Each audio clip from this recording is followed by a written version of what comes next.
Adrienne, these are some questions I'm going to ask you, and this is more of an interrogation, less Okay. than the podcast before, so it's less of a free conversation and more of an interrogation. So please just answer the questions.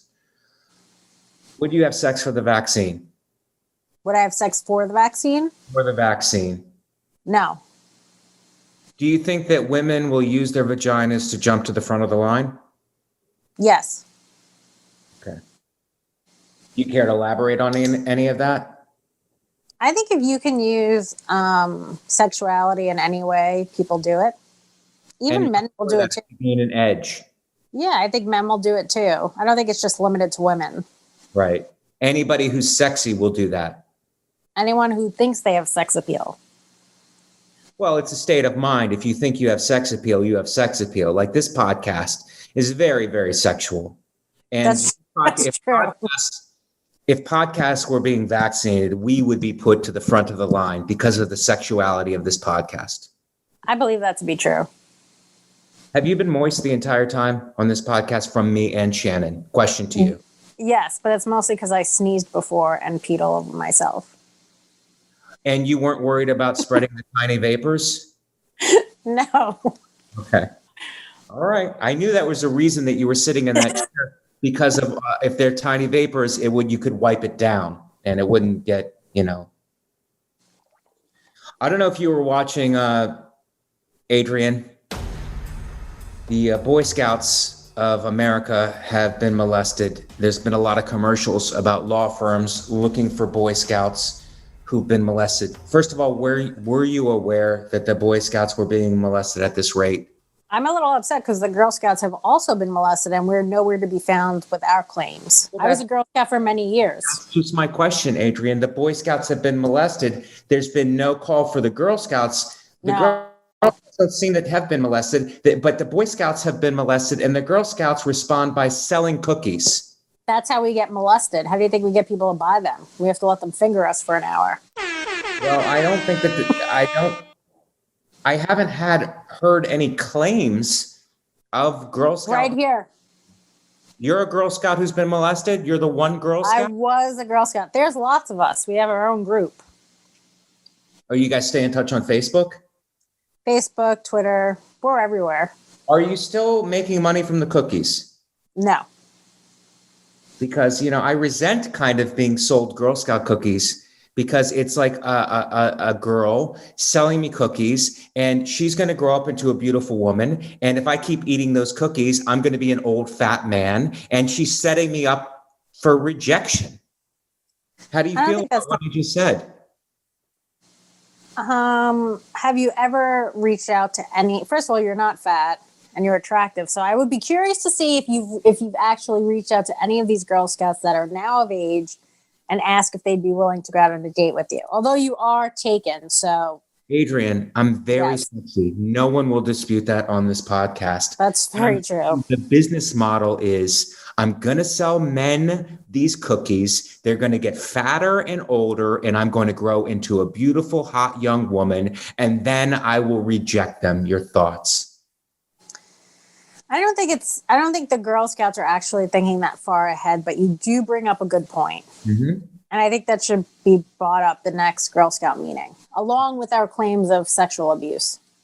I think that you guys are making money hand over fist from these cookies, while the Boy Scouts are being felt up by molesters. I just told you we were being fisted. We were making money hand over fist, but also being fisted for these cookies. Wow. Powerful. Yeah. That's power. That's a powerful accusation. I know.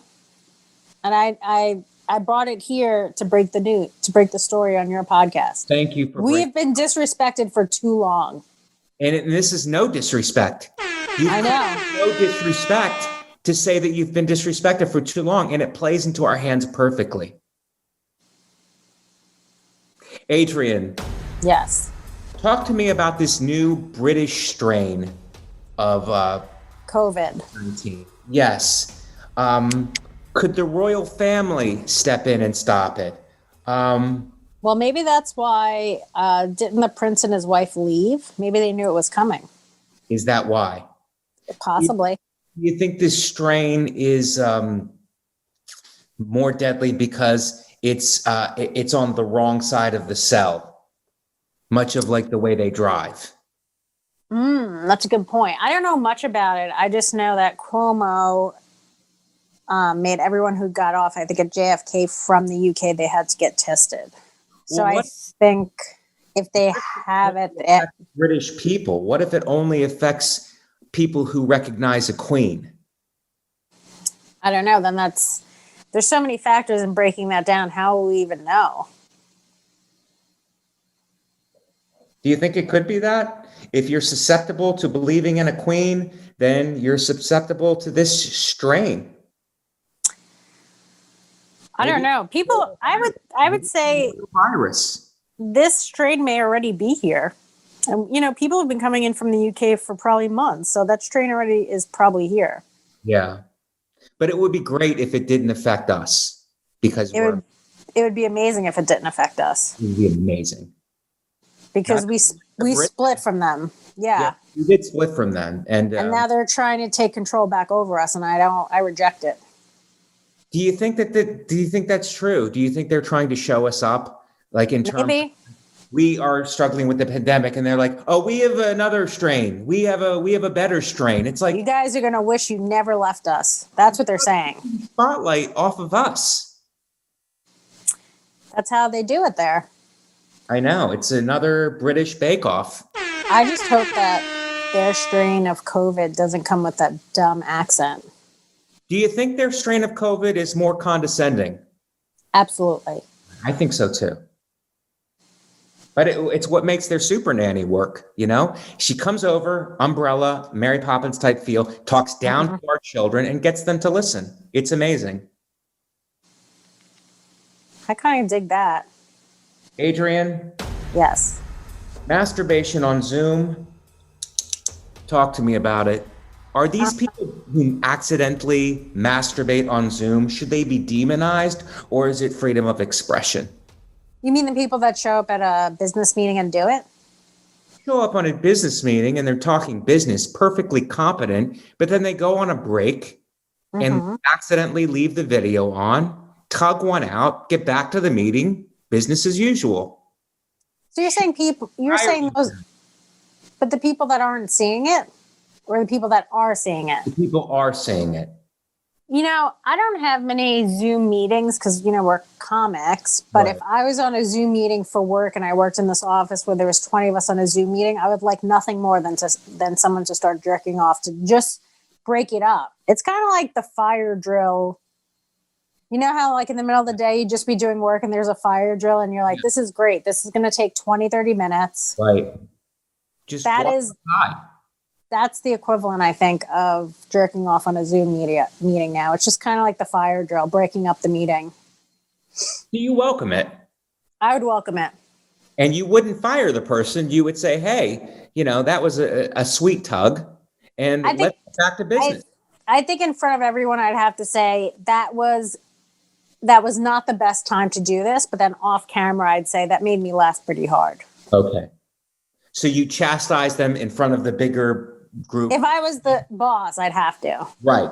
So there's a whole strategy there. You're like, you would say, bad job. And then after the meeting, it's a little good job. Great job. Good job. Yeah. That really broke up the PowerPoint presentation.